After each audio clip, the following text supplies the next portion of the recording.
Class 12-এর সকল ছাত্রছাত্রীকে নববর্ষের শুভেচ্ছা। আজ আমি তোমাদের ক্লাস 12-এর সিলেবাসের প্রথম চ্যাপ্টার অর্থাৎ স্থির তড়িতের প্রাথমিক ঘটনাগুলি সম্বন্ধে কিছু আলোচনা করছি। তার আগে তোমাদের দেখিয়ে দিতে যাচ্ছি যে এই যে সিলেবাসটা কী আছে। রিটিন 70, প্র্যাকটিক্যাল 25, প্রজেক্ট 5। প্রথম আছে electrostatics part A, part B, magnetism, light, যার geometric and physical and modern physics.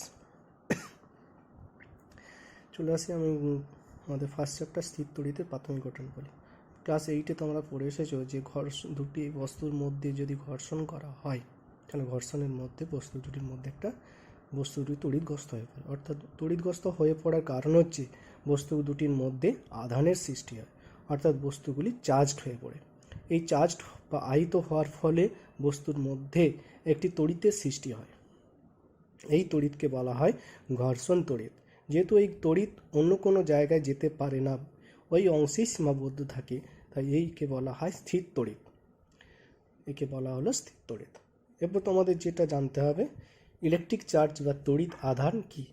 আমরা জেনে এসেছি যেমন প্রত্যেক মৌলিক পদার্থের ভরই হচ্ছে কোনো পদার্থের তার মৌলিক ধর্ম, সেরকম একটা আহিত বস্তুর চার্জড বা আধানই হলো তার মৌলিক ধর্ম। পদার্থের যে ধর্মের জন্য কোনো বস্তুর মধ্যে তড়িৎ বল সেটা আকর্ষণ হতে পারে বা বিকর্ষণ হতে পারে। দুটো প্লাস হলে বিকর্ষণ হবে, দুটো মাইনাস হলে বিকর্ষণ হবে, একটা প্লাস একটা মাইনাস হলে আকর্ষণ হবে।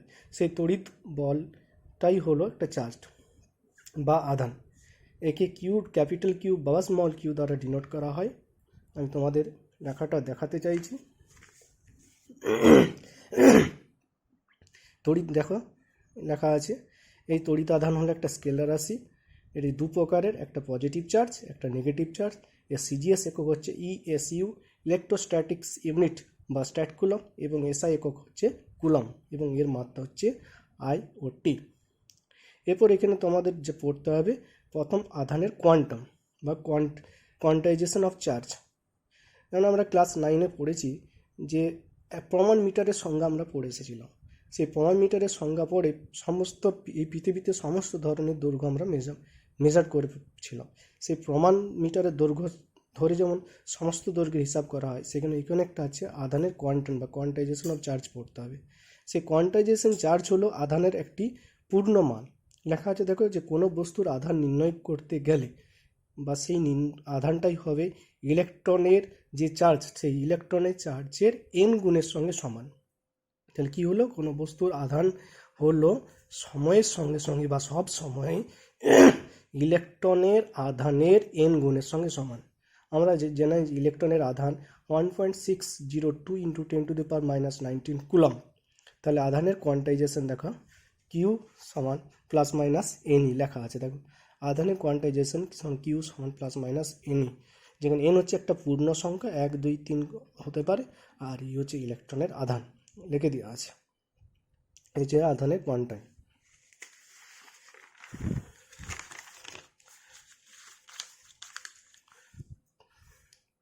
তারপরে তোমাদের পড়তে হবে এখানে দেখো আধানের যে আধানটা আমি পড়লাম, সে আধানের কিছু কমন বৈশিষ্ট্য বা সাধারণ কিছু বৈশিষ্ট্য পড়তে হবে।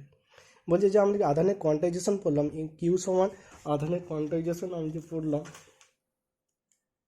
যে আধানের কোয়ান্টাইজেশন পড়লাম কিউ সমান প্লাস মাইনাস এন ইন্টু ই, যাকে এন বলা হলো একটি পূর্ণ সংখ্যা।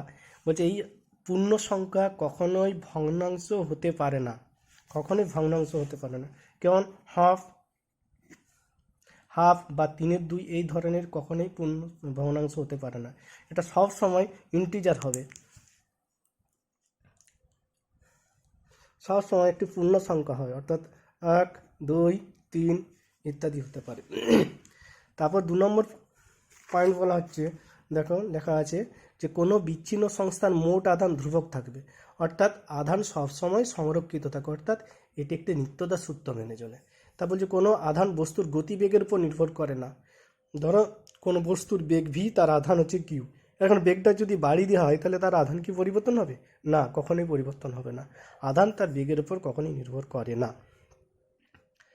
তারপর বলছে দেখো আধান আমরা যে কোনো একটা নির্দেশতন্ত্রে আধানের মান অপরিবর্তিত, যে আমরা 11-এর ফার্স্ট চ্যাপ্টারে পড়েছিলাম নির্দেশতন্ত্র, ফ্রেম অফ রেফারেন্স। সেই নির্দেশ প্রান্তে আধানের মান অপরিবর্তিত থাকে।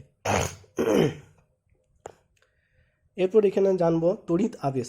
আমরা এইটা পড়ে এসেছি, সেটাও দেওয়া আছে যে একটি আহিত বস্তুকে একটি অন্তরক বা একটি পরিবাহীর কাছে এনে তাকে সাময়িকভাবে আহিত করার পদ্ধতিকে বলা হচ্ছে তড়িৎ আবেশ। একটি আহিত বস্তুকে একটি অন্তরক বা পরিবাহীর কাছে এসে তাকে সাময়িকভাবে আহিত করার পদ্ধতিকে বলছে তড়িৎ আবেশ। তারপর আছে দেখো আবেশী আধান। বলছে যে আধানের প্রভাবে আবেশ সৃষ্টি হয়, ভালো করে দেখো, যে আধানের প্রভাবে আবেশ সৃষ্টি হয় তাকে বলছে আবেশী আধান। ইনডিউসিং চার্জ, আবিষ্ট আধান। আবেশের ফলে সৃষ্ট আধানকে বা আবেশের ফলে উদ্ভূত আধানকে বলা হয় আবিষ্ট আধান, ইনডিউসড চার্জ। এরপর পড়ব মুক্ত আধান, ওপেন চার্জ। আবেশের দরুন কোনো পরিবাহীর দূরতম প্রান্তের আবিষ্ট আধানকে বলছে মুক্ত আধান। আবেশের ফলে কোনো একটা পরিবাহীর দূরবর্তী প্রান্তে এটা ধরো একটা পরিবাহী, এটা একটি আহিত বস্তু, এর পাশে এটি একটি আহিত বস্তু, এর পাশে একটি অনাহিত বস্তু আছে। এই অনাহিত বস্তুর ফলে আহিত বস্তুর ফলে অনাহিত বস্তুতে আবেশ সৃষ্টি হয়েছে। এই আবেশের ফলে এই দূরবর্তী স্থানে যে আধানটা তৈরি হবে সেটাকে বলছে মুক্ত আধান। আর আবেশের ফলে নিকটবর্তী স্থানে যে আধানটা সৃষ্টি হবে তাকে বলছে বদ্ধ আধান। তাহলে আবেশের ফলে বা আবেশের দরুন কোনো পরিবাহী দূরবর্তী স্থানে তৈরি হয়েছে মুক্ত আধান, আর কাছে তৈরি হয়েছে বদ্ধ আধান। এরপর তোমাদের জানতে হচ্ছে পরিবাহীর পৃষ্ঠে মুক্ত আধান বন্টন। আধান একটা পরিবাহীর পৃষ্ঠে কিভাবে থাকে না, বলা হয়েছে, দেখো লেখা আছে, দেখো যে পরিবাহী পৃষ্ঠের যে অংশের বক্রতা যত বেশি সেই অংশে আধান তত বেশি জমা হয়। অর্থাৎ প্রথমে দেওয়া আছে একটা গোলাকার আকৃতির, এরকম যদি আমি একটা গোলাকার আকৃতি নিই, প্রথম ছবিটা যদি পিকচারটা একটা গোলাকার আকৃতি নিই, এর পরিবাহীর আধান থাকবে তার চারিদিকে সমানভাবে বণ্টিত থাকবে। তাহলে এখানে আধান ঘনত্ব প্রত্যেকটা জায়গায় আধানের মান সমান। কিন্তু যদি আমার এরকম স্ট্রাকচারটা থাকে, এক্ষেত্রে কিন্তু আধানের পরিমাণটা বা আধান বণ্টনটা সব জায়গায় সমান থাকবে না। বলছে যেই দিকটায় বাঁকা অংশ, সেই বাঁকা অংশের থেকে আধানের ঘনত্বটা সব থেকে বেশি থাকবে এবং অন্যান্য দিকে আধানটা কম থাকবে। তাহলে এখানে বাঁকা অংশ কোনটা? এইটা। তাহলে এই অংশে আধানটা বেশি, বাকি অংশগুলো আধানটা কম। তারপর একটা ছবি আছে, দেখো একটা আয়তাকার ক্ষেত্র। তাহলে আয়তাকার ক্ষেত্রের এই বাঁকগুলো, এই কোণগুলোর আধানের মান সব দিকে বেশি থাকবে আর চারদিকে আধানের মান কম থাকবে। তাহলে কোনো পরিবাহী পৃষ্ঠের যে অংশে বক্রতা যত বেশি, আধান সেই অংশে তত বেশি জমা হয়। এটি হচ্ছে একটা পরিবাহীর আধানের বন্টন। এরপর চলে আসবো এইখানে একটা, আমি বইটা খুলে নিচ্ছি একটু। হ্যাঁ, তোমরা দেখো 9 নম্বর পেজে যে আহিত পরিবাহীর আধান সর্বদা পরিবাহীর বাইরের পৃষ্ঠে অবস্থান করে। হ্যাঁ, আধান সর্বদা পরিবাহীর বাইরের পৃষ্ঠে অবস্থান করে, এটা পরীক্ষায় কিন্তু পড়ে, এটা পড়ে নিবে একটু তোমরা। কিন্তু বিশেষ কন্ডিশন একটা চলে আসো, দেখো বিশেষ অবস্থায়, আমি লাল পেনে দাগ দিয়ে দিচ্ছি, দেখো বিশেষ অবস্থায়, ভেরি ইম্পর্টেন্ট পয়েন্ট এটা, যে বিশেষ অবস্থায় একটি ফাঁপা পরিবাহীর ভিতর পৃষ্ঠ আধান থাকতে পারে। ভেরি ইম্পর্টেন্ট পয়েন্ট এটি। আধান সর্বদা বাইরের পৃষ্ঠে থাকে, কিন্তু বিশেষ অবস্থায় একটা স্পেশাল কন্ডিশনে একটা ফাঁপা পরিবাহীর ভিতরও আধান থাকতে পারে।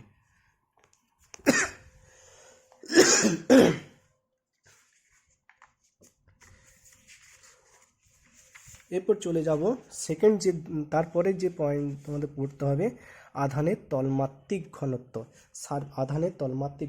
সারফেস চার্জ ডেনসিটি, আধানের তলমাত্রিক ঘনত্ব। কি বলছে, যে কোনো আহিত পরিবাহীর পৃষ্ঠে প্রতি একক ক্ষেত্রফলে যে পরিমাণ আধান থাকে তাকে বলছে আধানের তলমাত্রিক ঘনত্ব। কোনো আহিত পরিবাহীর পৃষ্ঠে, এটা ধরো একটা আহিত পরিবাহী, তার এই পৃষ্ঠে যে পরিমাণ আধান থাকবে, এটা ধরে নিচ্ছি একটা আহিত পরিবাহী, তার পৃষ্ঠে কিউ পরিমাণ আধান আছে, তাহলে এই আয়ত পরিবাহীর পৃষ্ঠের প্রতি একক ক্ষেত্রফলে, তাহলে এই পরিবাহীটা নিচের একটা ক্ষেত্রফল আছে, ধরলাম ক্ষেত্রফলটা এ, ধরে নিচ্ছি এই ক্ষেত্রফলটা এ এবং এই পৃষ্ঠে কিউ পরিমাণ আধান আছে। তাহলে বলছে কোনো আয়ত পরিবাহীর পৃষ্ঠের প্রতি একক ক্ষেত্রফলে যে পরিমাণ আধান থাকে তাকে বলছে আধানের তলমাত্রিক ঘনত্ব। তাহলে এখানে আধানের তলমাত্রিক ঘনত্ব কত হবে, একক ক্ষেত্রফলে কতটা আধান আছে, তাহলে এ ক্ষেত্রফলে আধান আছে কিউ, তাহলে একক ক্ষেত্রফলে আধান হবে কিউ বাই এ। এইটি হচ্ছে আধানের তলমাত্রিক ঘনত্ব। একে সিগমা চিহ্ন দ্বারা ডিনোট করা হয়। তাহলে সিগমা সমান কিউ বাই এ, এই সিগমা হচ্ছে আধানের তলমাত্রিক ঘনত্ব। এরপর একক পড়তে হবে এবং এর মাত্রা পড়তে হবে।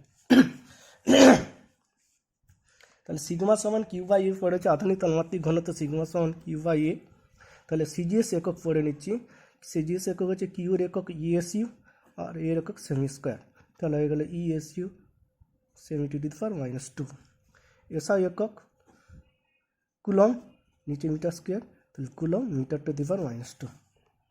তাহলে সিজিএস একক স্ট্যাট কুলম বা ইএসইউ সেমি স্কোয়ার আর এসআই একক কুলম পার মিটার স্কোয়ার। এরপর মাত্রা, তাহলে সিগমাটাতে কিউ মাত্রা কি হচ্ছে আধানের মান আচ্ছা আই ইন্টু টি, আর ক্ষেত্রফল হচ্ছে এল স্কোয়ার, তাহলে I L to the power -2 to two T, বলে I T L to the power -2।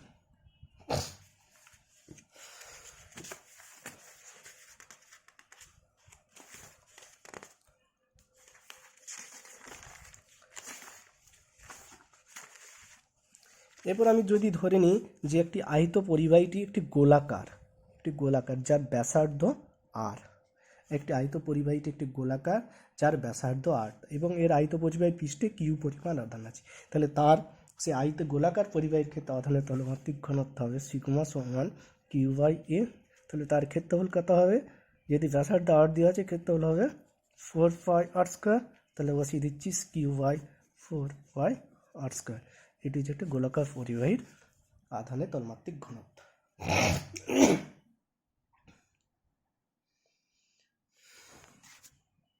তোমরা বুঝতে পারো, আশা করি বুঝতে পারবে খুব সহজে।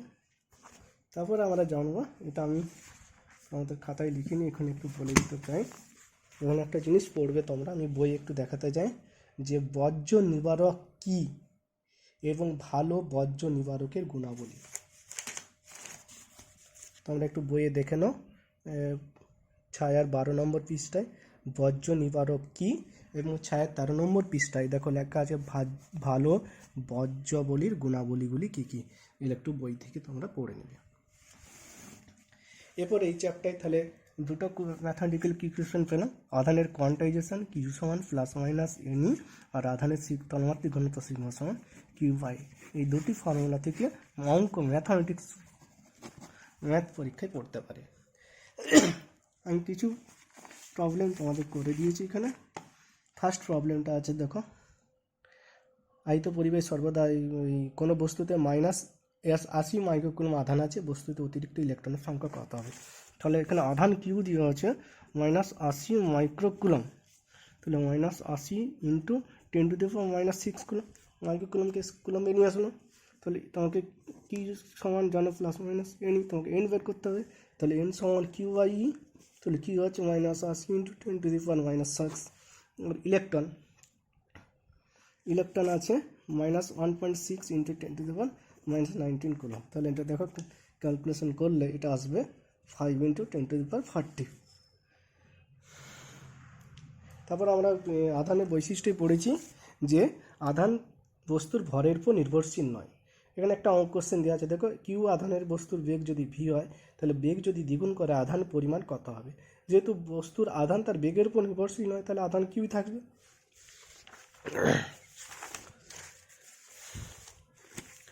তারপর একটা প্রবলেম আছে, দেখো 4 মিলি সেন্টিমিটার ব্যাস যুক্ত একটি গোলাকার পরিবাহীতে 10 ইএসইউ আধান দেওয়া হলে আধানের তলমাত্রিক ঘনত্ব কত হবে।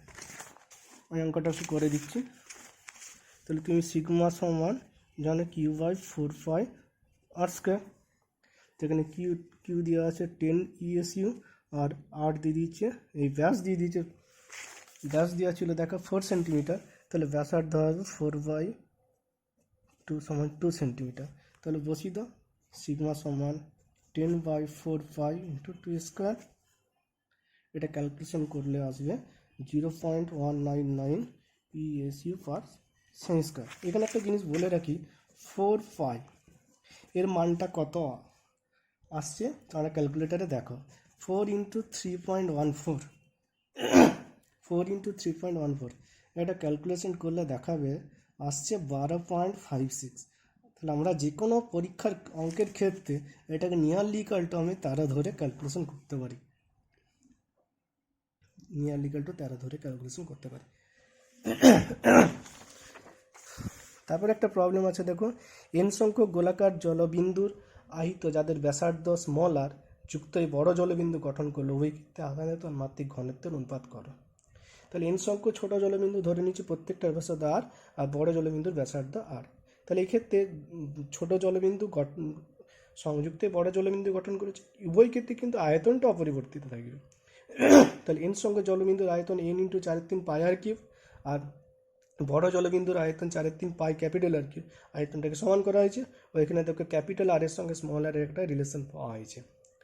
এরপর n সংখ্যক, ঠিক আছে, তলমাত্রিক ঘনত্ব ধরছি সিগমা, আর বড় গোলকে তলমাত্রিক ঘনত্ব ধরেছি σ2। তাহলে σ2 সমান হবে, যেহেতু বড় তাহলে এর আধানটা বেশি আসবে, তাহলে σ2 সমান পেলাম capital q by 4 r2 square, এই ক্যাপিটাল আর স্কোয়ার, এটা ক্যাপিটাল আর স্কোয়ার, এটা পেলাম। আবার প্রত্যেকটার ছোট গোলকের হচ্ছে আধান হচ্ছে n, কতগুলো গোলক আছে n সংখ্যক, তাহলে n সংখ্যক আধানের মোট আধান হবে n × কিউ, তাহলে কিউ জায়গায় বসাতে পারি n × কিউ, 4 ক্যাপিটাল আর এর জায়গায় বসাতে পারি দেখো আর ইন্টু n⁻1/3 তার হোল স্কোয়ার। এটা ক্যালকুলেশন করলে চলে আসছে দেখো σ2 সমান n⁻1/3 × σ1, এটা আসছে। এটা n সংখ্যক গোলকের ক্ষেত্রে অঙ্কটা হলো, এটা একটা জেনারেল রুল, এটা একটা জেনারেল সূত্র।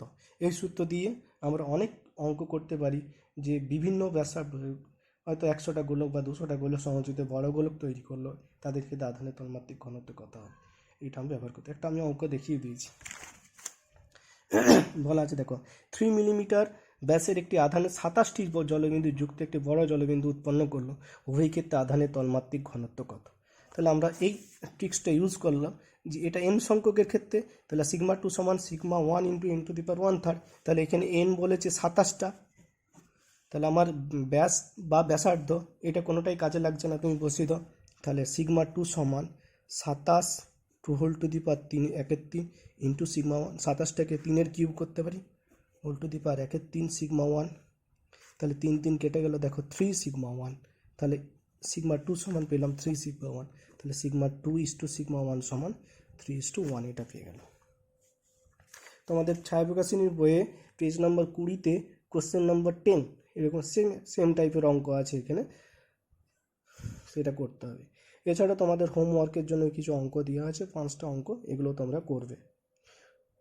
আশা করি তোমরা বুঝতে পেরেছো। সকলে ভালো থেকো।